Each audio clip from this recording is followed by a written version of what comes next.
Aujourd'hui, on va s'attaquer à un gros problème chez les commerciaux. Comment faire une bonne découverte client qui soit efficace, qui fasse vendre et qui vous permette d'augmenter votre chiffre d'affaires. Je m'appelle Quentin, je suis un ancien directeur commercial dans la tech et aujourd'hui, je vais vous aider à faire un excellent plan de découverte. La découverte client, c'est la clé de voûte de toute bonne vente. C'est ce qui fait la différence entre les top performers et les autres commerciaux. C'est sur ce sujet exactement qu'on peut faire la différence, construire de la confiance, apporter de la valeur et aboutir à la vente.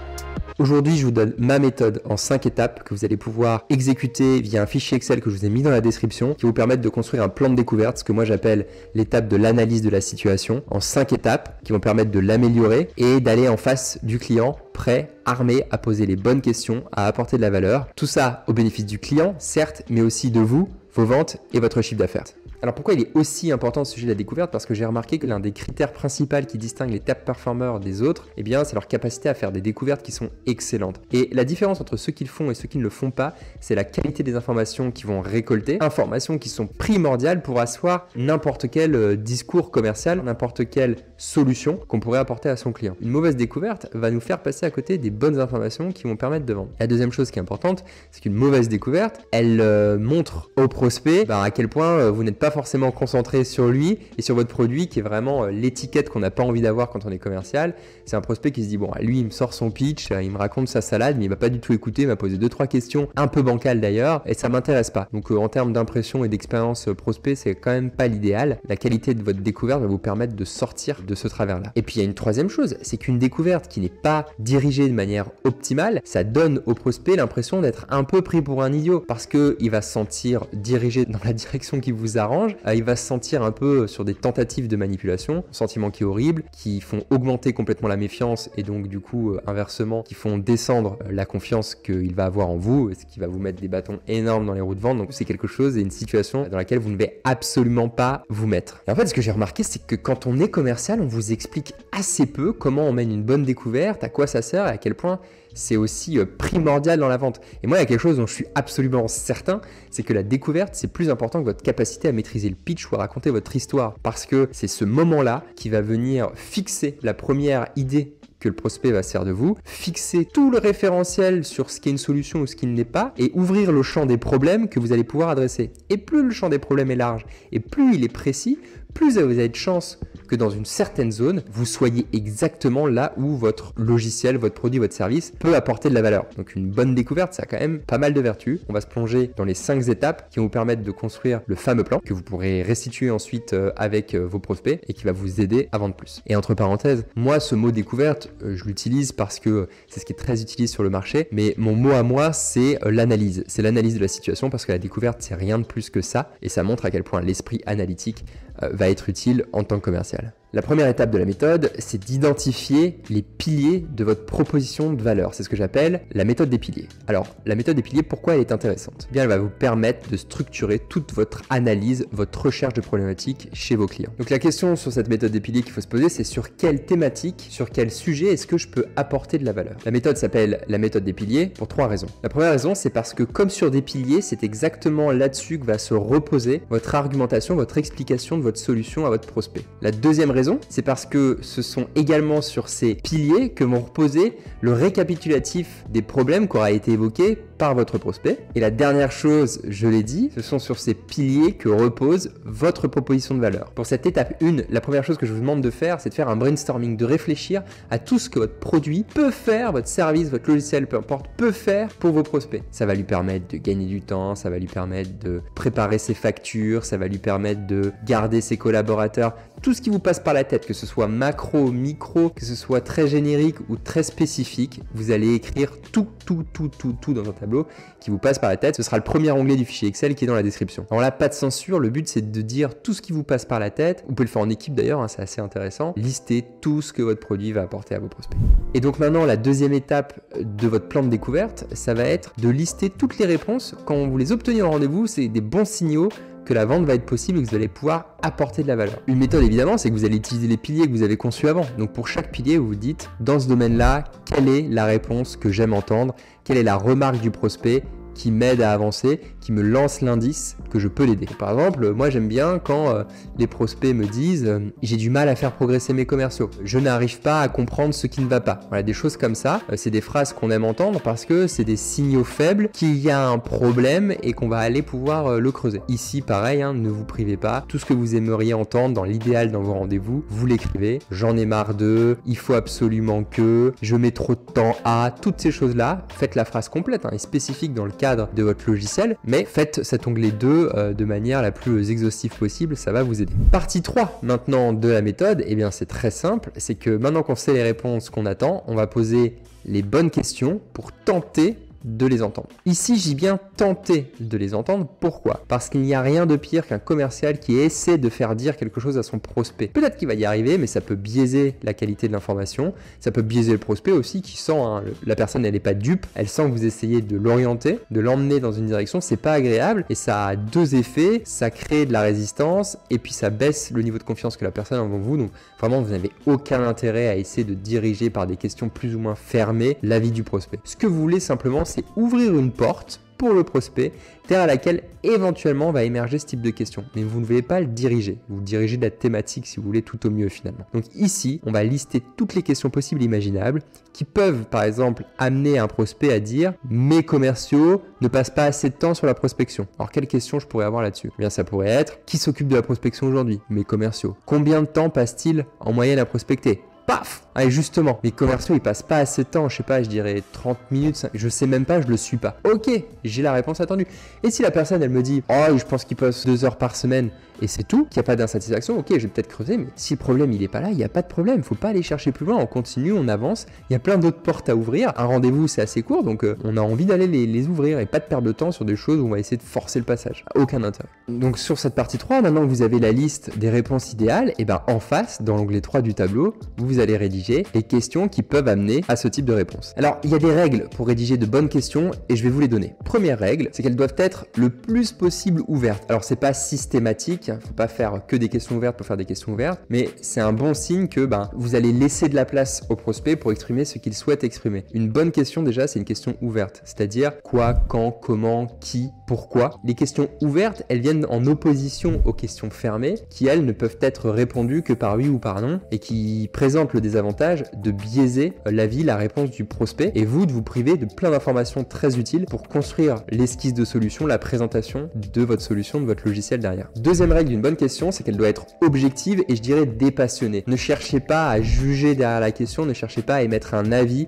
ne cherchez pas à faire valoir vos convictions personnelles. Ces réponses, vous devez en être détaché, vous êtes là pour analyser froidement une situation. La découverte, le plan de découverte, l'analyse de la situation, ce n'est pas le moment pour émettre des jugements. C'est le moment pour écouter et récolter un maximum d'informations. Et ici, je reviens à ce concept, n'essayez pas de faire dire à votre prospect les choses qui vous arrangent. Parce que c'est ce troisième point dans la règle des bonnes questions qu'il faut retenir, c'est que les questions, elles doivent montrer à votre prospect que vous êtes quelqu'un de compétent, que vous connaissez son métier et évidemment que vous connaissez son secteur d'activité. Alors un exemple simple, c'est que ce serait complètement en décalage de demander à un patron de start-up quel type de brochure vos commerciaux utilisent. Parce que c'est pas le jargon dans le milieu et vous allez me dire que c'est qu'un mot de vocabulaire, mais ce mot de vocabulaire il compte parce qu'il va donner une indication sur le fait que vous connaissiez ou pas le secteur, ce qu'on appelle également lean grouping. On va vous juger là-dessus. Donc si vous parlez à des startups, vous voulez parler des documents de présentation que les commerciaux ont à disposition ou non, vous allez dire bon quel pitch utilisent vos commerciaux? C'est le mot adapté. Donc vos questions, elles envoient un signal sur votre niveau de compétence. Donc faites attention à la manière dont vous les posez, faites attention aux mots que vous utilisez. La quatrième étape, c'est le moment de l'ordre et du rangement. Toutes les questions que vous avez formulées, que vous avez mises dans le tableau, eh bien vous allez les catégoriser. Vous les catégorisez selon une méthode qui est basée sur la méthode SPIN de Neil Rackham, sauf que je l'ai raccourci pour la rendre plus simple, on va appeler ça la méthode SPI, S-P-I, situation, problème, impact. Vos questions de situation tout ensemble, vos questions de problème tout ensemble et vos questions d'impact tout ensemble. Alors pour commencer, les caractéristiques d'une question de situation, c'est bien de le rappeler, elles sont très ouvertes, elles visent à comprendre la situation de votre prospect mais sans la juger et elles visent à mesurer, à préciser, à comprendre le poids des choses. On veut des chiffres ici, c'est hyper important. Une question de situation, par exemple, aujourd'hui, c'est comment fonctionne l'équipe commerciale? Quelles sont les responsabilités du team leader? Ça, ce sont des questions de situation. Quel a été votre chiffre d'affaires en 2021? Qui s'occupe de la prospection aujourd'hui? C'est vraiment des questions d'information sur lesquelles on ne peut pas bien ou mal répondre. questions de situation. Le P, les questions de problème maintenant. Elles visent à mesurer la satisfaction, bonne ou mauvaise, à comprendre finalement ce qui plaît ou ce qui plaît moins au prospect, faire émerger les problèmes qu'il a en tête. Donc si la question de situation, c'est qui prospecte aujourd'hui dans l'entreprise, le prospect va vous répondre « Ah ben justement, je trouve qu'il n'y a pas assez de monde qui prospecte dans l'entreprise. » Là, vous allez rentrer dans les questions de problème. Dire « Mais qu'est-ce qui vous pose problème dans le fait qu'il n'y ait pas assez de monde, par exemple, qui prospecte ?» Plongez dans la liste des problèmes pour essayer de bien comprendre ce qu'il faut régler, ce que le prospect souhaite régler. Et la troisième catégorie, ce sont les questions de I, les questions d'implication. Et les implications, ce n'est rien de plus que les problèmes des problèmes. Donc si la personne vous dit « les commerciaux ne prospectent pas assez », une question d'implication, c'est « mais finalement, pourquoi est-ce que c'est un problème que les commerciaux ne prospectent pas assez ?» Parce qu'on n'a pas assez de leads dans le pipe et que du coup, on n'arrive pas à faire nos objectifs de chiffre d'affaires. Donc le problème du problème, il est important parce que souvent, c'est un sous-jacent qui est beaucoup plus fort et sur lequel vous avez envie de vous appuyer. Parce qu'en fait, le fait que les commerciaux prospectent pas, en soi, c'est ni bon ni mauvais. Si ça tombe, tout vient du marketing, les leads, et puis les commerciaux, ils arrivent à transformer et puis c'est réglé. Donc pourquoi lui, il pense que c'est pas bien, c'est la question qu'il faut se poser. Et ça nous permet de remonter à des enjeux qui sont beaucoup plus importants pour l'interlocuteur. Et c'est comme ça que la perception de la valeur de ce que vous apportez en tant que commercial avec votre logiciel, votre produit, votre service va drastiquement augmenter et vous permettre de faire mouche face au prospect. Ces trois catégories de questions, quand vous allez ranger dans le 4e onglet, ça devrait être assez équilibré. Normalement, il y a quand même plus de questions de situation et de problèmes, un peu moins d'impact, mais globalement, ça devrait s'équilibrer. Donc si vous en manque, n'hésitez pas à en rajouter. L'idée, c'est de creuser. Et on creuse dans le sens des questions. Donc le S, c'est la première strate. On creuse. Les P, c'est la deuxième strate. Et on creuse encore. Le I, c'est la deuxième strate. Alors maintenant, vous allez me poser une question. Pourquoi j'ai enlevé le N de la méthode SPIN ? Eh bien, tout simplement parce que pour moi, le SPI, c'est les 20-80, c'est le Pareto de la méthode SPIN. Et c'est en faisant ça que vous allez obtenir la plupart des résultats. Obtenir le N et le faire correctement, c'est extrêmement complexe. Et ça, je l'ai constaté sur le terrain en formant les commerciaux. Souvent, le N, c'est laborieux d'aller le chercher. Les commerciaux se forcent pendant les rendez-vous. Ça donne des conversations un peu bizarres où le prospect ne sait pas où il est emmené. Donc moi, je le supprime. Et je vous conseille vivement de vous concentrer sur S, P et I. Sachant que souvent le S, les commerciaux y arrivent à peu près. Et sur le P et le I, c'est beaucoup plus compliqué parce que même dans les explications et dans les formations, on a du mal à transmettre ce que ça veut dire, les problèmes et les implications. Donc moi, ma manière traduite simple, c'est que implication, c'est les problèmes des problèmes. Et les problèmes, c'est les insatisfactions liées à la situation. Donc maintenant, je vais dans l'inverse. J'ai une situation, question S de situation. Cette situation provoque chez moi des problèmes, les questions de P.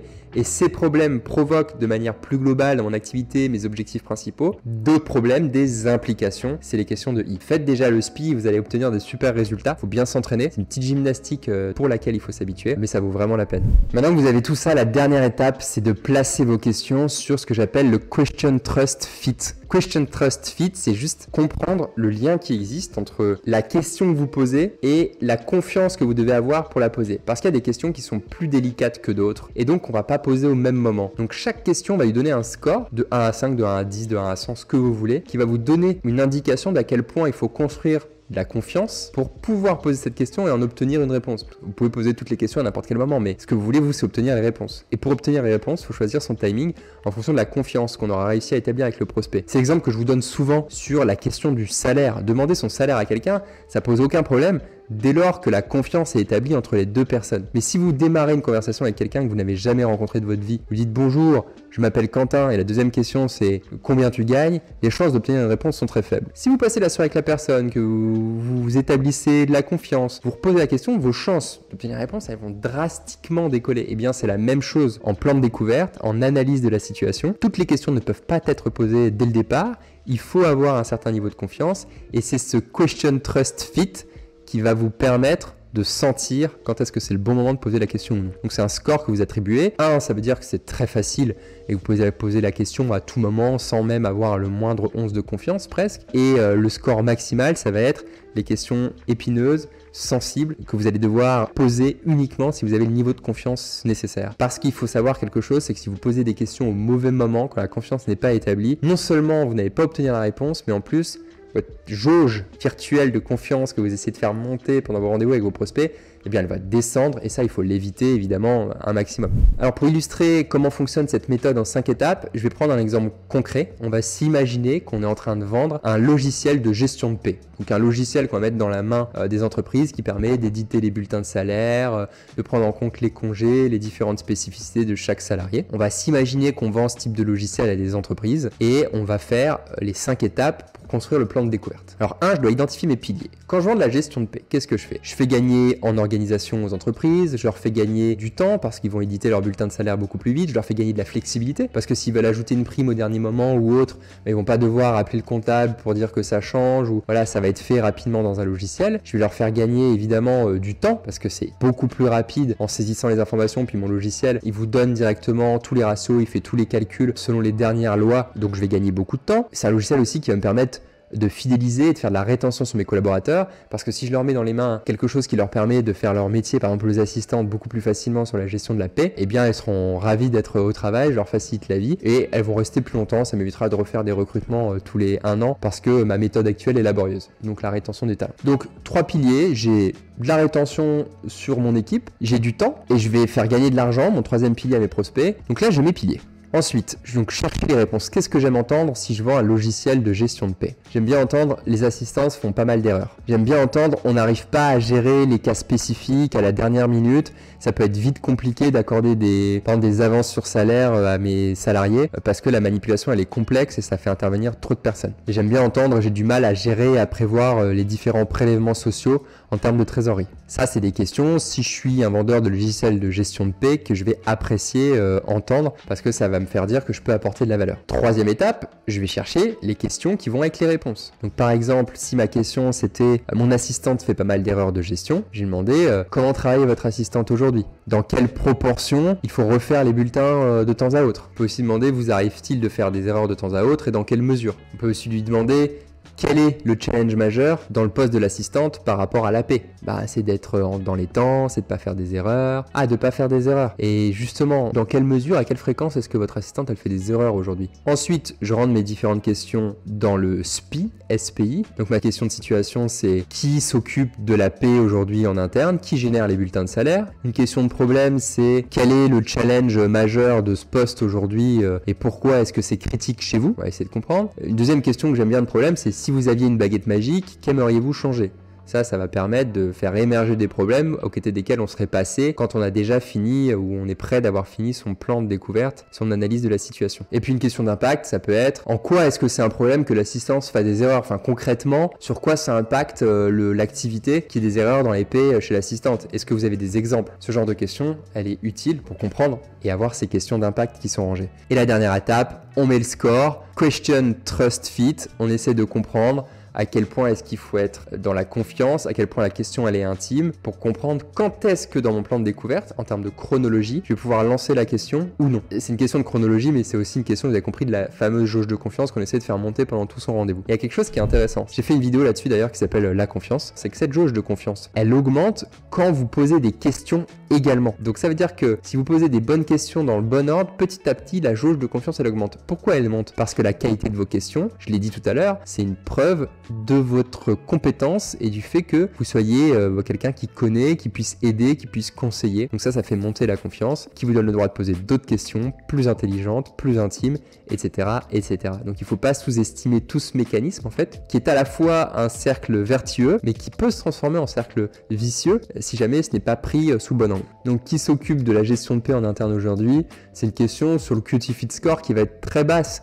Ça va être à 1 ou 2 sur 10. On n'a pas besoin d'intimité. Par contre, demander combien d'erreurs fait l'assistante sur la gestion de paie aujourd'hui, on va peut-être plutôt être à 5 sur 10. Et puis demander combien ces erreurs vous coûtent ou combien de fois vous avez été en situation irrégulière cette année ou le salaire de l'assistante de gestion de paie, ça va être quelque chose qui va être encore plus élevé. Vous allez attendre pendant le rendez-vous avant de formuler ce type de questions. Si vous rentrez et votre première question pendant le rendez-vous, c'est alors combien de fois vous avez été en situation régulière sur votre paie cette année, ça risque d'être moyen si vous connaissez pas le prospect avant. Alors je sais, cette vidéo est un peu frustrante, il n'y a peut-être pas eu suffisamment d'exemples, il n'y a peut-être pas eu suffisamment de concret pour vous. L'idée ici c'était de vous donner de la structure et j'ai même fait le tableau, je rappelle, qui est en description, vous pouvez télécharger, vous allez pouvoir remplir étape par étape. C'est vraiment pas compliqué, je vous ai fait un onglet par étape. Donc ça va vous permettre de le remplir petit à petit. Puis il y a la logique, hein, c'est ça qu'il faut saisir et qui est le plus important, c'est la gymnastique intellectuelle derrière cette analyse de la situation, ce plan de découverte, comme le disent beaucoup de personnes. C'est cette gymnastique, quand vous la comprenez, qui va vous aider à construire un bon plan, un plan qui soit intelligent, qui soit pertinent et qui vous permette d'arriver à la question, la réponse à la question « puis-je aider mon client ? Dans quelle mesure et comment ?» C'est ça qui va vous permettre de passer à la suite de la vente et puis surtout de vendre plus, parce que c'est ça qu'on cherche à faire. Vendre plus sans faire perdre de temps à son prospect et en leur offrant une expérience d'achat qui soit idéale. Donc je vous ai fait le tableau, je vous ai fait cette vidéo. Maintenant je vous demande une seule chose, c'est de l'appliquer, d'aller sur le terrain, de faire le petit travail dans le tableau Excel, parce que ça sert à rien de regarder des vidéos sur YouTube si vous n'appliquez pas ce qu'on vous dit à l'intérieur. Donc maintenant il faut passer à l'action, prendre le tableau, le remplir et transformer ça sur le terrain. Sortez ne serait-ce qu'avec quelques questions de situation, quelques questions de problème, quelques piliers. Vous n'êtes pas obligé de faire les choses entières, mais faites le premier petit pas qui va vous approcher de la progression en vente. Il ne faut pas sous-estimer la découverte. Pour moi, c'est l'étape numéro 1. C'est plus important que le pitch, je l'ai dit en début de vidéo.